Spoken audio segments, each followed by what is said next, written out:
We have always been an organization that serves seniors and disabled adults with the idea that we're keeping people living in their homes as long as possible. We want people to age in place.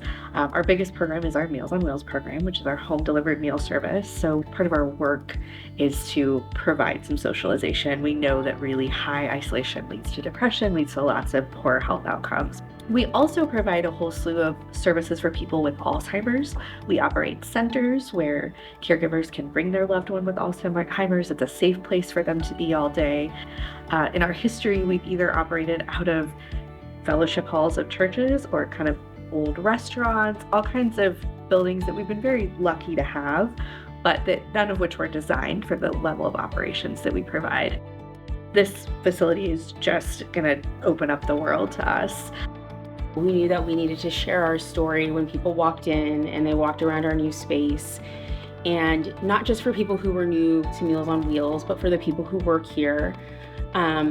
We've been kind of in separate spaces for so long. People maybe don't feel as connected to what we do as they should. And we wanted there to be reminders of who it is that we're serving and why it is that we do what we do every day. That's primarily why we have our large format prints here for our Meals on Wheels staff.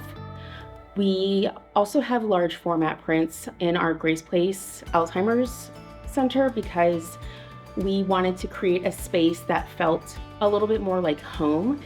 And thankfully for technology and Digital Pro Labs expertise, Digital Pro Labs was able to print out the iPhone photos to look just as good as the professional photos. Just the large format prints, it's one of those things that you see the picture and you're like, okay, that feels like home when you're over in Grace Place, or if you're a staff member over at Meals on Wheels, you're like, that's why I'm here, that's why we're doing this.